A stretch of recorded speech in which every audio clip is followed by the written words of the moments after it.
All right, ladies and gentlemen, I believe I'm up and running. Now, I want to welcome you to Journey into Satanism, Part 5, The Rituals, Episode 2. Now, last time when I did Part 5, I only touched on the two types of experiences within rituals. I didn't go into full details because I knew that I wanted to do a good size video on rituals and the mechanics of rituals.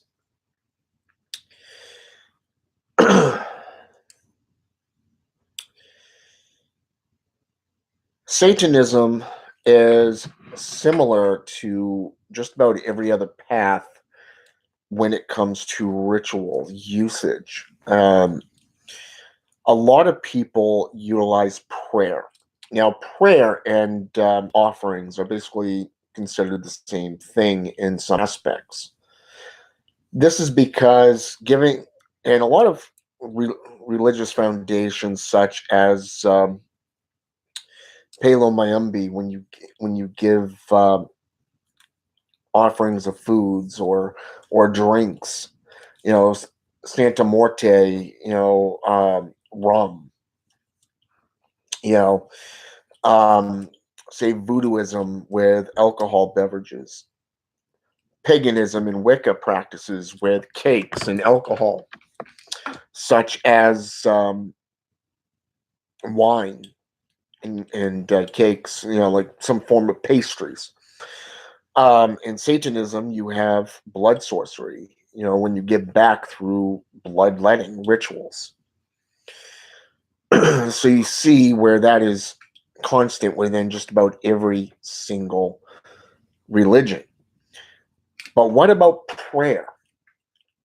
Well, prayers are very much a part of just about every type of ritual usage out there in the different paths. For an example, in witchcraft, one would write down their intent on ritualized paper, parchment paper, virgin parchment paper, um, or even brown paper bags, as Frank White from the Serpent of the Grails discussed in a few of his rituals. Paper, they can fold up into little pieces and just put into a mason jar or some enclosed container. But unlike witchcraft or that of shamanism, where they use similar techniques of dance and music, singing, much in the same way as the Native Americans, or even voodooism, hoodoo, Budan, Santa Morte, Quimbanda, Kimbanda, Umbanda, Palo, Santeria. They all use some form of prayer, be it crying out to a Loa or an Ugan, a demon, an angel, the jinn, to say, for an example, just basically burning the parchment paper, just taking the parchment paper and sending it to them physically through the ashes. You can always bury it in a cemetery or in a location outside your home so that they can get it. Some practitioners have been known to even leave it for days upon their altar, basically to give it as an offering, a free offering of worship, a sign of dedication to that deity. But before you can utilize prayer or some form of offering, you really have to understand the mechanics of rituals. And that's what I want this video to be about today, is the mechanics. Why does it work? How does it work? And one of the things that I've noticed is very few practitioners of any form of magic, any of the craft materials out there, pathways out there, the path workings, really don't touch upon ritualized mechanics. Christopher Penziak in The Outer Temple of Witchcraft basically said, ask 100 witches what witchcraft is. You're going to get 100 different answers. And this is a prime example of what the mechanics are, because not all mechanics are the same. Not all philosophical belief systems are set up the same way, structure wise. For an example, in Native American traditions, or that such as healers, that of African voodoo or voodoo, for an example, is fast paced. Quimbanda is fast paced. It's being loud, raising the energy necessary. Whereas paganism and Wiccan and satanic structures are more low key. It is more down to earth structure. Instead of raising your energy, you're lowering your heartbeat. You're putting yourself into a meditative state instead of having, say for example, a child that's ADHD, hyperactivity disorder, on sugar. It's basically, that's the polar opposite of what paganism and Wiccan and satanic practices are about. You see, in these cases, it's more about putting yourself into a deep, deep meditative state to commune, to open yourself up through your ka, your chi, your kundalini, the chakras. You want to open these things up so you're more sensitive to the energies. You want to be able to learn how to identify each one and what each one symbolizes. Okay?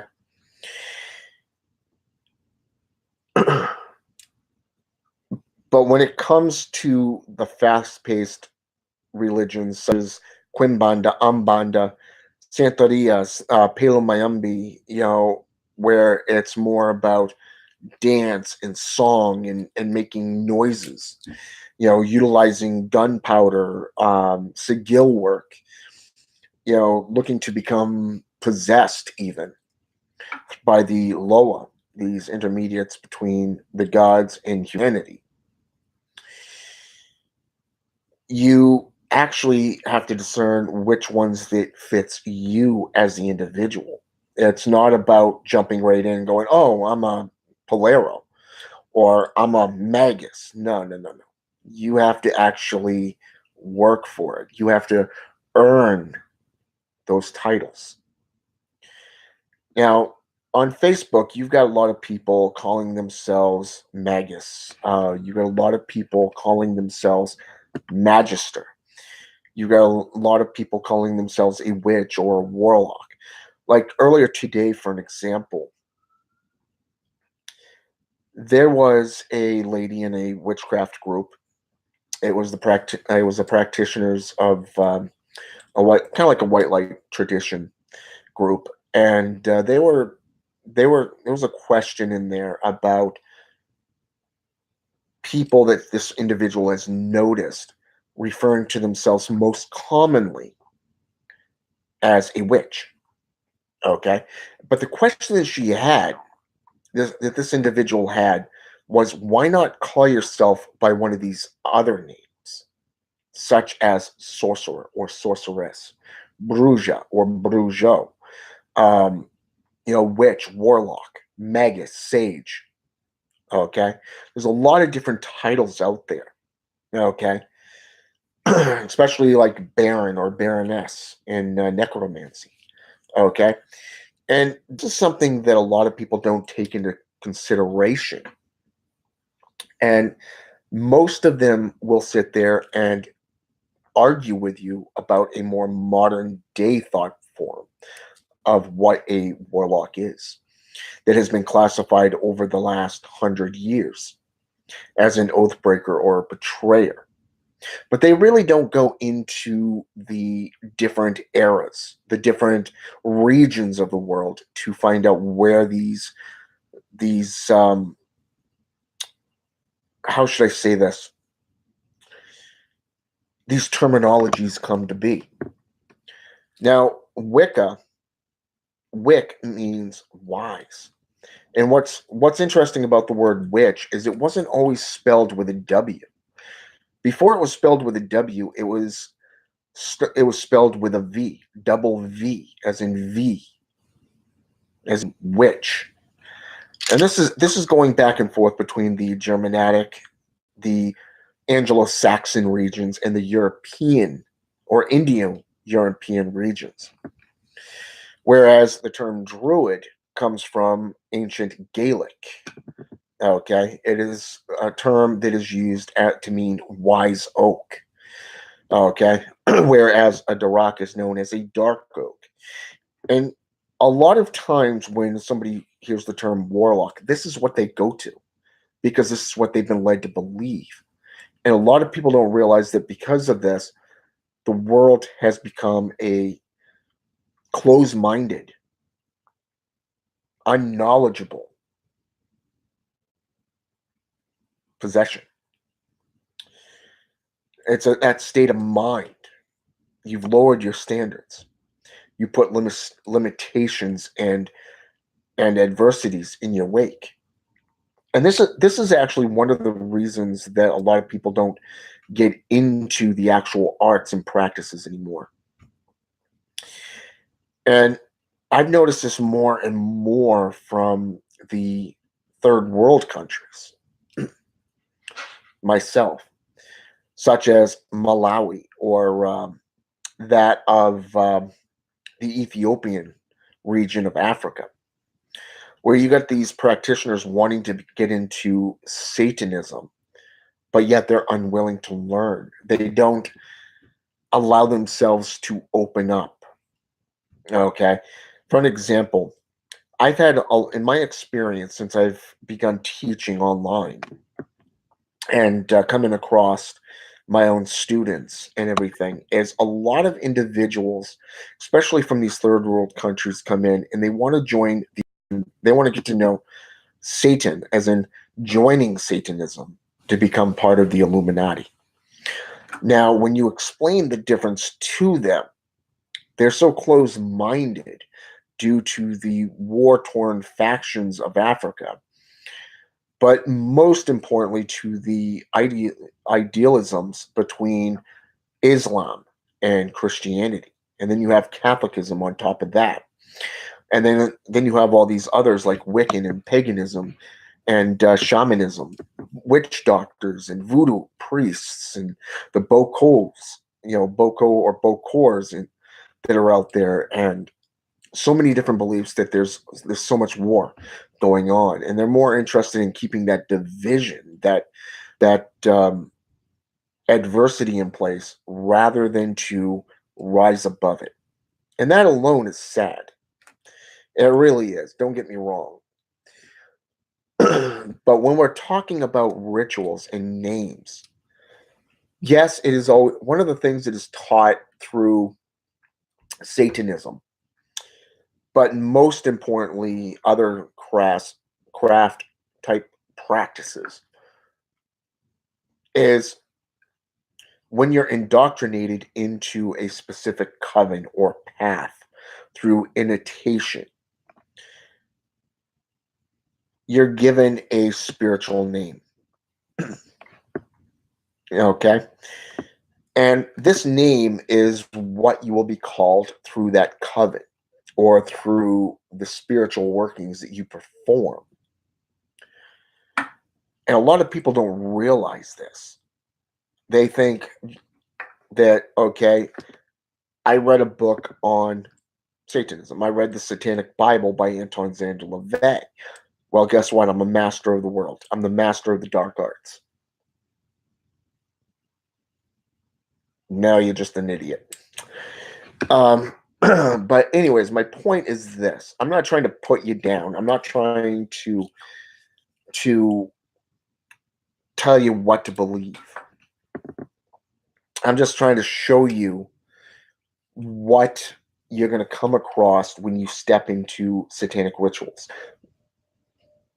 when you step into the path of Satanism itself, and to show you the arrogance and the low-minded individuals that you're going to come across. Now, one of my students has actually come across a guy who basically tried to indoctrinate him into the Illuminati. And this guy was willing to bring in just about anybody just to get somebody in there because he was so excited about the Illuminati stuff. Well, the problem with this is that he told my student that all he is required is about $50 and you're in. But then for further knowledge, you're going to have to pay $150. Then you're going to have to pay more than that. And within a couple of years, you're going to end up having some form of feedback, monetary wise, money. Well, he found out that this was a scam after I told him when he first came to me, that it was a scam. And so many other people have come to me over the last 5 years and telling me the exact same thing. They've been waiting 3 years, 5 years, and there's been no feedback, no monetary gain, no nothing, because they were led into a scam. And when we're talking about names, when we're getting into the facts about Satanism, you're going to come across individuals who will come to you and send you a message on Messenger or answer like right here on YouTube and say, I want to become a member of Satanism to become part of the Illuminati. And you explain to them, Satanism has nothing to do with the Illuminati. Satan is not part of that group. Satan is not a Christian invention. But they don't learn. Instead of realizing, okay, this is not what it is, then they'll just turn around and say, well, how do I join the Illuminati then? Or they'll continue on and with the same line of things. It is always about money. It is always about power. It is always about the Illuminati. So I got to the point where I don't even accept their friend requests anymore. I don't even reply because I'm not going to deal with their stupidity. And it's just like working with those from the Church of Satan. They preach what they're told. They read the Satanic Bible, they read it, but they don't follow its creeds. They become hypocrites through duality. Play the devil's game, but deny the devil's name. Same exact thing. And one of the number one satanic sin, their doctrines no less, happens to be stupidity.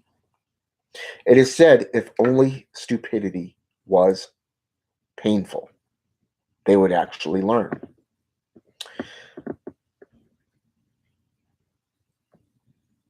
But once you've decided on a path and you've realized after a while that this is what you're coming across, where people are calling themselves maguses, they're trying to start covens, they're trying to start groups and orders and foundations, but yet they have zero knowledge of what Satanism is or what it's about and what it can actually do for you as an individual. But those few who do learn and they become serious within their studies and their practices delve into the mechanics. They delve into the rituals and finding out how they work, why they work. For an example, the heptameron, for an example, or that of the Jewish star, the Star of David, okay, is a is a symbol, a sigil or sigillium that is made up of two triangles. Okay. And what people don't realize is that when you break these sigils down, these symbols, these geometric shapes, each one has a purpose. Now, Raymond Buckland in the book of Signs, Seals, and Omens actually broke it down like this: first degree, second degree, and third degree annotation. Okay. And what's interesting here is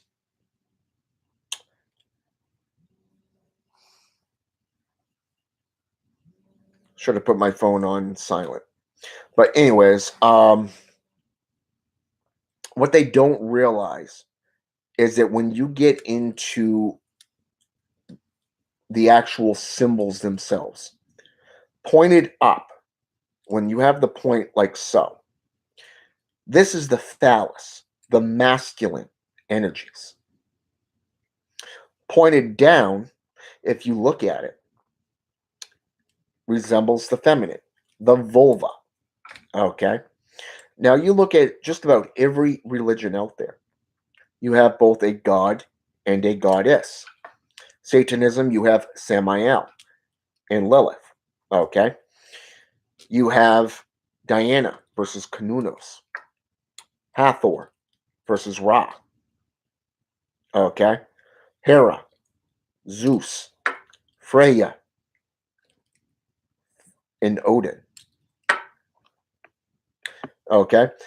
Wherever you go in the gods and pantheons worldwide, you're going to see both a male and a female aspect. This is just a prime example, just using triangles. Okay. Now let's take, for an example, let's go with the pentagram. The point facing upward resembles what most people refer to as shamanism or witchcraft. Okay. The white light practices of witchcraft. Okay. The protection aspects. But what they don't realize is that with the circle, you're basically making it into a circle of empowerment, not a pentagram or protection seal. Okay. Now, facing down, it is a whole nother story. Okay. Facing down, the horns of the beast are thrusting upward, piercing the heavens. And when you look at this is a prime example which is spoken of within the Judeo-Christian Bible of the heel bruising the head of the serpent. Okay? The old serpent of mine, which is spoken of in the book of Revelations, is Leviathan. Now, what is Leviathan? Leviathan is a dragon, okay, who is also known as the serpent, okay? Earlier in the book of Genesis, you're dealing with the serpent. Some refer to it as Lilith, trying to tempt Adam and Eve. Others in angelology suggest that it was Samael. Okay? Others say it was Lucifer. Well, let's take a look here. Lucifer is associated with the draconian aspects, but he's also an archangel. Okay? He appears as an angel of light. Okay? Whereas Satan for an example, is a Grigori, a watcher angel. Okay. He's known in the book of Abramelin the Mage as the father of witches, warlocks, and sorcerers alike. Okay. A lot of people will look at this and say, well, okay, he was a king. Well, now he's a prince. Okay. Why is he being downgraded? Why are these two beings being downgraded? Okay. When we go back into, for an example, Babylonian and Mesopotamian aspects, we know that Venus is the morning star. It is the first planet that rises in the east and sets in the west. Now, it sets around the 15th of January and rises on the 18th, okay, of February. Now, we know that this is also, according to the Mad Arab, who wrote the original manuscripts of the Necronomicon, as the rainy season, the wet season, okay? This is when storms and change and some form of destructive means like floods and mudslides and hurricanes and big changes like political change, or some kind of, like, say for example, the government shutdown, tend to take place. Why? Because it is Aquarius, okay, in the zodiac signs. But later on, when you get into the languages, the linguistics of it, you start seeing things such as, and I quote, Aramaic, Arabic, Hebrew, Syriac, meaning different things. Okay? For an example, and then you get into their gods and their names into that, and you see exactly how Lucifer came to be. Lucifer is actually a Roman deity, whereas Satan is a Hebraic system deity. Two different regions. So how can they be the same? Especially when Satan is an agent of their God. Okay? And this is found in the book of Job, chapter 1, near the end, where he strolls into Jehovah's kingdom and basically states and accuses mankind of not living right for him. But it was Jehovah that sent Satan after Job and his family. Said you can do whatever you want, but you cannot kill him. But yet Christians today will sit there and say he's a murderer, he's a liar, he's there to destroy you. But they forgetfulness of past orthodoxies, which is another satanic sin, I might add. That it was Jehovah who has sent him after everyone else.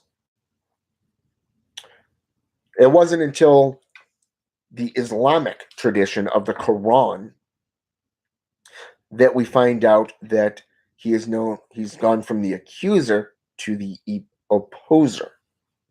Okay? The opposer aspect is within a bliss. Okay? A bliss is mentioned as the opposite of Lucifer.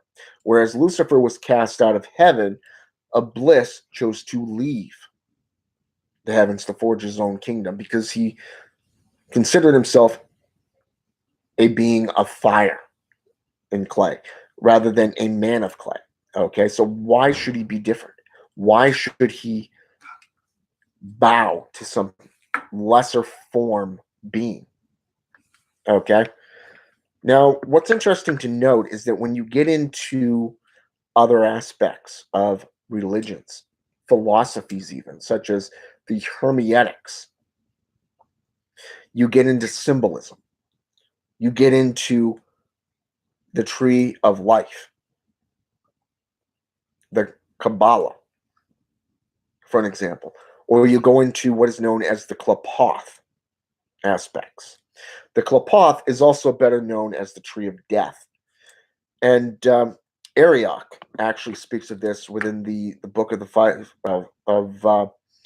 5 books of satanic philosophy, which is a very impressive grimoire in itself. And I've got to give this guy praise, this individual. I got to give him praise for the way he wrote that book.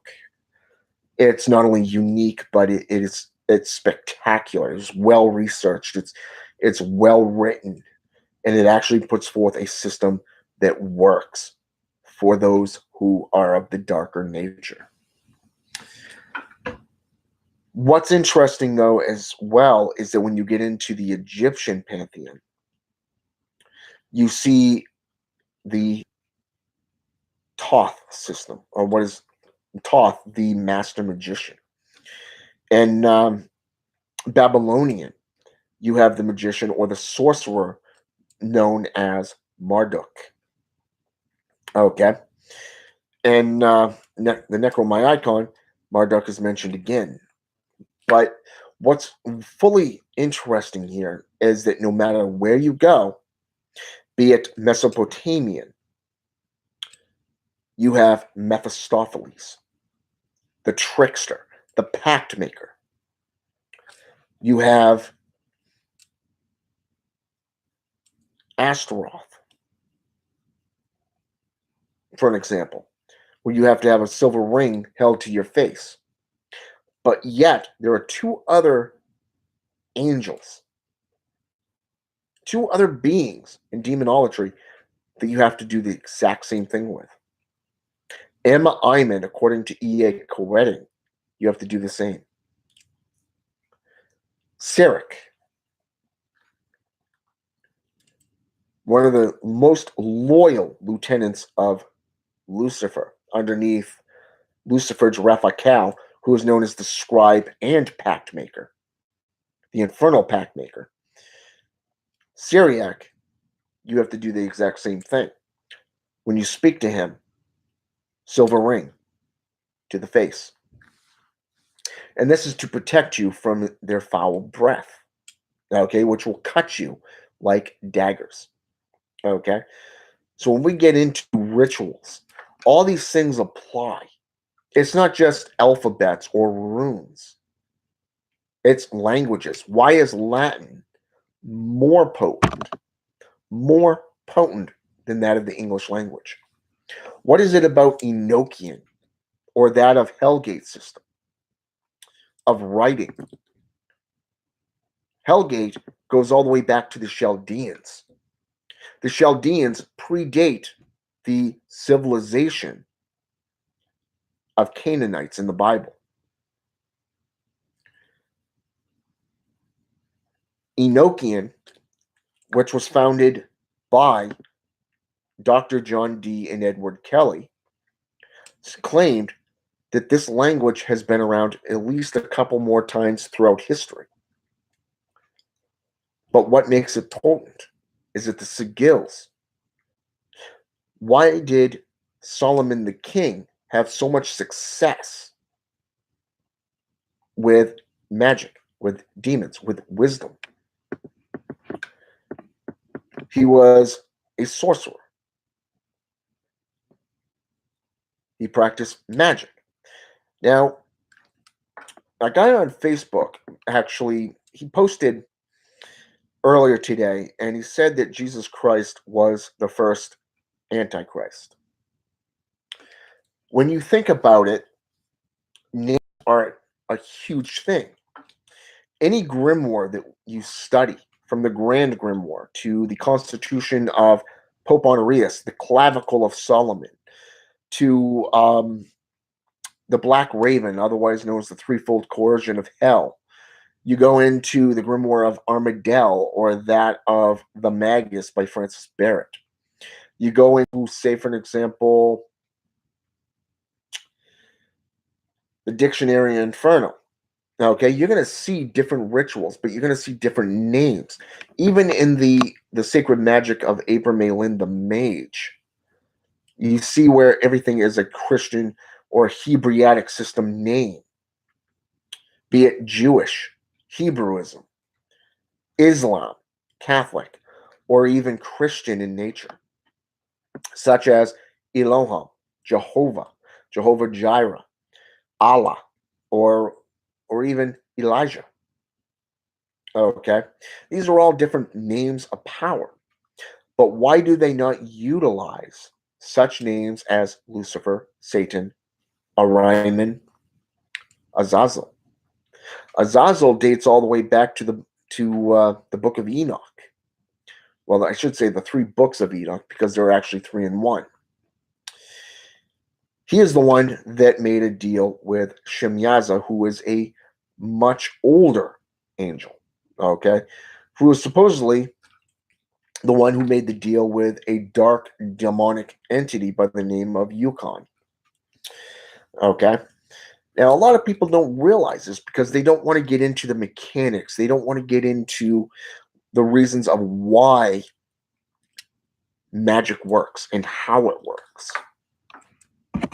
They don't want to evolve into other areas because they are ruled by fear. They're still holding on to that limited earthly plane of thought. And yes, I'm referring to the Hebraic systems. If you do this, you will go to hell. Now, a lot of these follow the Church of Satan's rules of the proverbial bad guy badge. Okay, that Anton Zandelis Vase speaks about within the Devil's Notebook. Okay, or even in Satan Speaks. Okay, a lot of people get to this point and they just stop learning because they'd rather play the opposer, the bad guy. Blasphemy this, blasphemy that. They don't want to get into the mechanics. They don't want to get serious. It's like I want to learn how to swim, but I'm only going to put a toe into, I'm only going to put 1 foot into the water. You can't learn how to swim unless you dive into the deep end. Alistair Notch, who has been one of the biggest administrators, I guess you can call them, ambassadors even, for theistic Satanism. He's a spokesman, a spokesperson. He's started covens. He's written at least 8 or 9 books on Satanism. He speaks of respect in knowing the mechanics, how to approach a ritual, how to perform a ritual. But he doesn't go into details. He mostly gets into that state of mind of, I'm going to give you this much, and I want to see if you'll go this much. Alistair Notch reminds me of one of the angels that I first started working with almost 28 years ago. And that angel's name is Zaniel, teacher of witchcraft. Okay. This angel, it took me a long time to have this angel contact me through ritual, to even let me in. It took me almost 7 years just for him to open up to me and to let me in, to even commune with me. Because he wanted to see how far I was willing to go to learn the secrets. Was I ready for this? Was I ready to learn these secrets? And that's one of the biggest things that you'll see in this world is most people, yet again, only want this far. They're not willing to go this far. Even Frank White said it himself, and I got to give this guy props, namely because of the fact in his latest video, all you need to know about sorcery is he's not going to waste his time with dumbasses, these fakes, these posers, these imbeciles that don't want to learn. And he was quite frank with them. I don't mean to take his name in vain, but you know what I mean. He's just being frank with them. He's he's basically telling it the way it is, because he only wants the most dedicated. He wants the most, the individuals who are going to be serious and actually go the distance. And again, reminds me of Zaniel and how it took so long for him to even open up and let me in, not mentioning to even commune with me. And what it was is the same thing that E.A. Koetting said, was it wasn't the fact that I was doing the ritual. It was how I was doing the ritual. You see, anybody can perform a ritual, but without a purpose, without a precise goal of an outcome, without understanding the tools and what they're used for. The horns compared to the fingers. Okay? The fingers compared to an athame compared to a sword or a bowling knife. In White's Book of Ceremonies, the Rituals of Ceremonials, he speaks of the various different types of knives, swords, such as the bowling knife, the white-handled knife versus that of the black knife, handled knife. And then you have the sword on top of that. Why are these three so talked about within ritual life? What is it about rituals that handle these? Swords are meant to draw the circles, the pentagrams, to direct the powers and to call the quarters, whereas the athames are meant to direct energy to a specific point when you're calling on the quarters. Okay? But then you have the bowling knife, which is meant to cut up things such as herbs, such as plants, spices, much in the same way as the epistole and pedestal is meant to grind them up. Okay? These are old methods of ritual workings. Rituals such utilizing herbs and herbalism had been compounded through alchemical purposes. The changing of lead into gold or gold into lead, coal into iron or iron into sulfur. Okay? It's an alchemical change. And you have to understand how to do all this before you can get into any form of ritual. I was doing a live video on in a group called the Southern Witches, Witches of the South, on Facebook. And I had this one individual, I'm not going to give names, who literally kept going on about doing a specific ritual. But this individual did not know the physics of it. This individual didn't even know the quantum mechanics of how a ritual is performed. He didn't even the individual didn't even have an end game. He just wanted to do the ritual.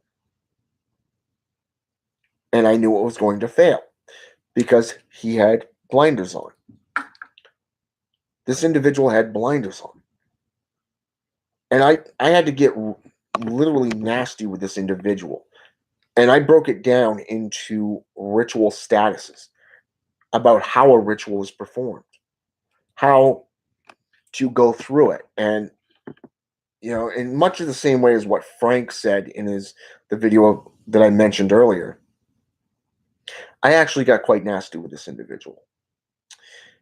And basically, I forced this individual back into such a corner that the individual finally replied, I get the point. I got the message. Okay? And sometimes you have to do this because, like the gods, they're not going to do anything that will put you or others in danger. Okay? They're not going to sit there and say, okay, I'm going to give you this ritual because it will destroy your enemies in a form of a destruction ritual. This is the most potent ritual. No, they're going to teach you step by step so that you learn it properly. Okay? You're going to learn how to do it right.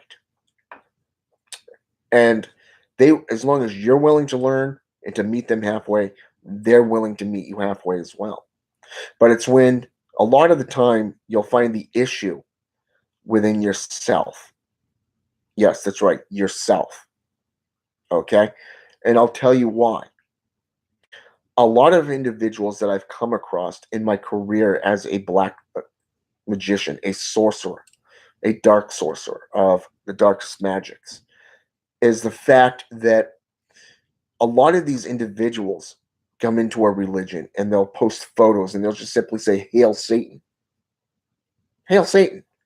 They don't go into the lessons. They don't go into what they're teaching, what they're learning. They're not breaking things down.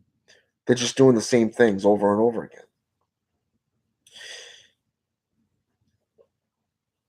But then you've got the other factions who don't want to do the work. They just want you to give it to them.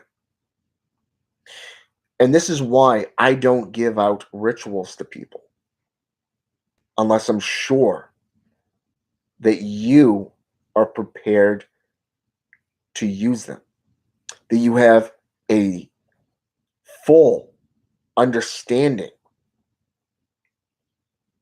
of what these rituals are about. Okay? And that's a sad fact because the witch's creed is there for a reason: to know, to dare, to go, and to keep silent. Now, the reason that the last one is so rightfully held on to by so many true black magicians or so many sorcerers, magicians, witches, warlocks, whatever, is because of the fact that they're not going to do anything to get you harmed or somebody else harmed. Because of the fact that if you're not going to be upfront with yourself, why should we help you? If you're not going to put the work forward yourself, why should we help you? The gods will hold us responsible, just like their elders will hold them responsible. Responsibility to the responsible. And that's why when we get into rituals such as the three main known satanic rituals of compassion, lust, and destruction rituals, you see a whole different thing. Anything that brings the individual gratification is good as long as it doesn't violate the highest law of self-preservation.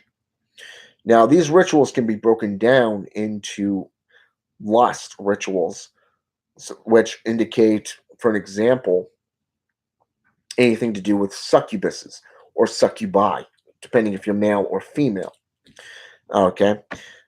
If you're into the vampiric aspects, then it's always about sexual stuff. It's always about, because that's that path working is very, very potent. Becoming a psychic vampire versus an actual living vampire. Okay. Two different methods. One drains you of your energy, whereas the other one can feed off you, but also to grow stronger. Okay, it's where you as the individual can feed off somebody else and gain stronger. But blood is life and blood is also death. So again, this is where we go into rituals of compassion. Compassion, like, say, for example, healing rituals. You have to know what herbs to use. In the book of Demonolatry by Nicholas Remy, chapter 1 speaks of three powders. One black that brings death, one kind of an amber color, which makes one sick, and a white powder that heals. Okay. Now, anybody who's paying attention to this, you can go into herbalism and figure it out for yourself on how to make these things. Anybody who's been around long enough can create and destroy things. The most easiest thing in the world is to destroy rather than to create. The hardest thing is to create things. So that's why a lot of people, when they've been crossed, like say for an example, if you put somebody on the spot and you show them up, for an example, there was a woman by the name of Telia Curtis who now goes by the name of Telia Petrova. She's the founder of Children of the Serpents. Okay.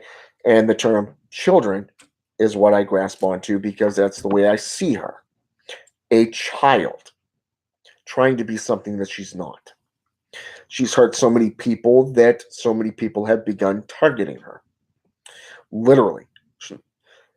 Now, my personal experience with her was that she argued with everything that I put forth. Now, one of the things I was teaching on at the time was the political rights, your personal rights as a sorcerer or as a magician, okay, be it a Satanist, be it a Wiccan, a pagan, shaman, whatever. And she said that it is not a protected religion. She worked for a government agency.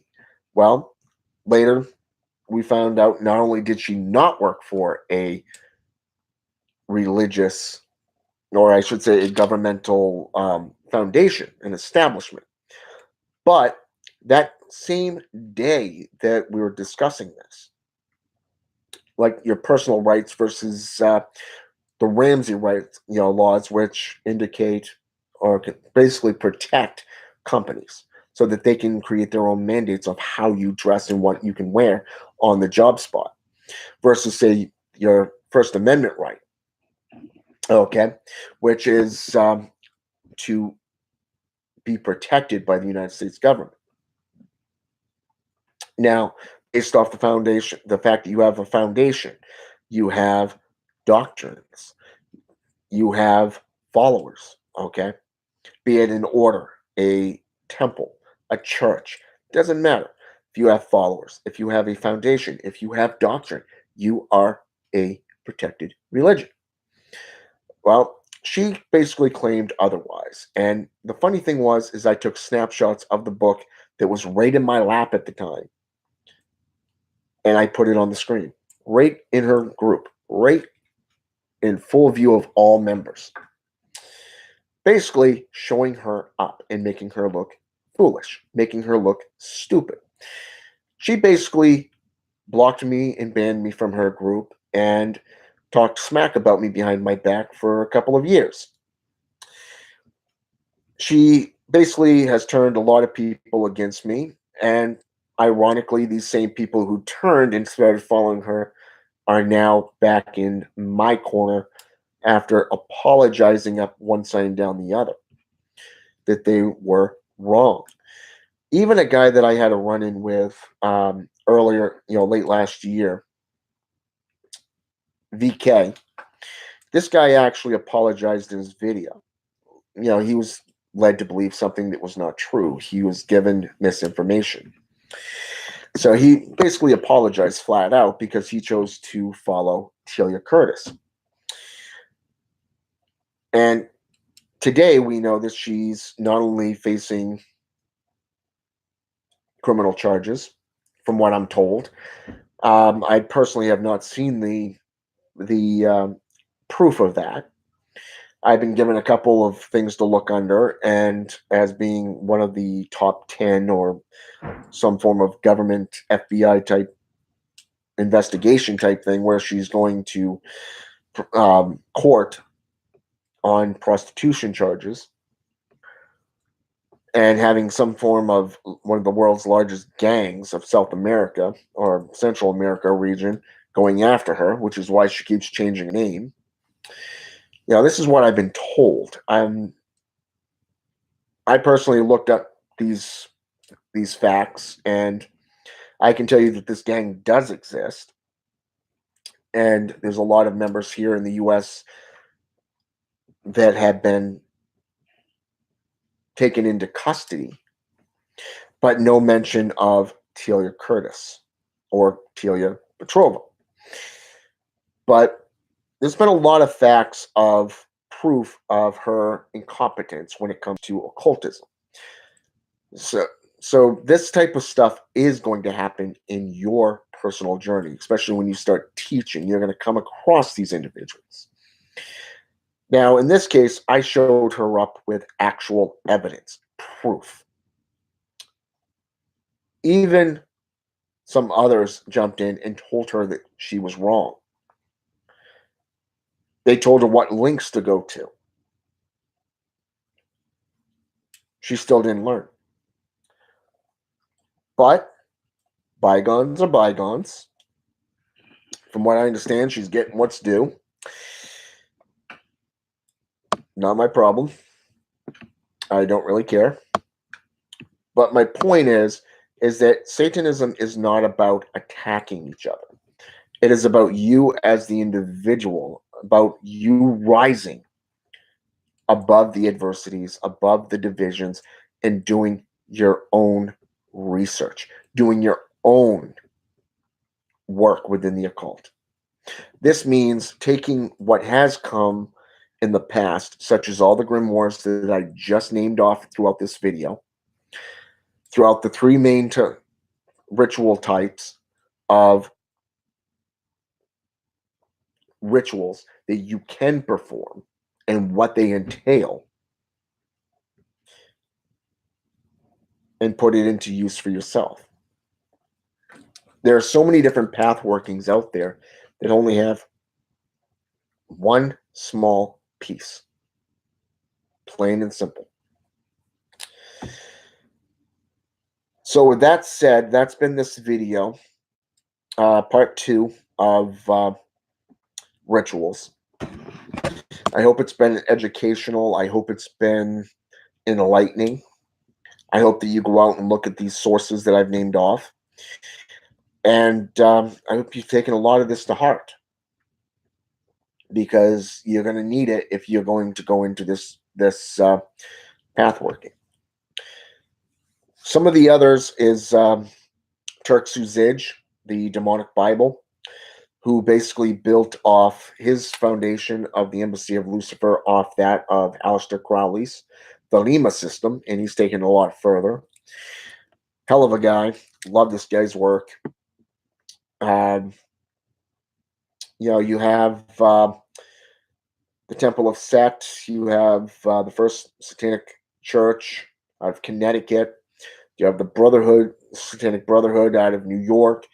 The Brotherhood of Satan out of Richmond, Virginia, San Francisco, California, who originally came out of North Carolina. And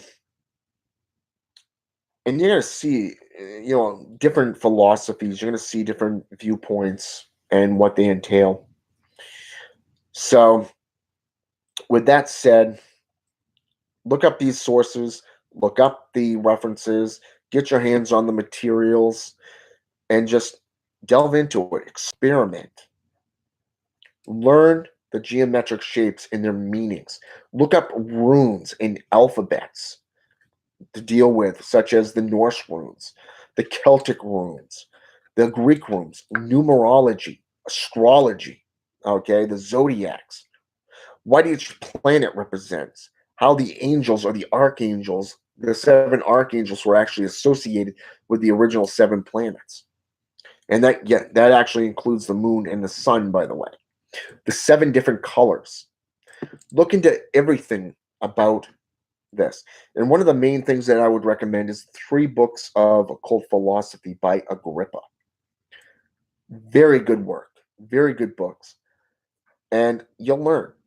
Trust me, you will learn to stand on your own 2 feet, and you'll be able to take charge of your own life, because you know the mechanics of the rituals. You know what each symbol represents. You know what sigilliums to use, what deities to call upon. Okay? Because each one is different. You'll learn how to expand your kundalini, your chakras, awaken them. Learn to identify your ka, K-A, ka. Okay? Learn the differences within Wiccan, pagan, and Wicca practices. I recommend the Temple series by Christopher Penziak. Awesome works, awesome books. There's a lot of information there. Also, you might want to get into the Apprentice, the Wizard Apprentice books, by Grey Wolf. A lot of information there as well. And he teaches from a whole nother perspective of both light and dark.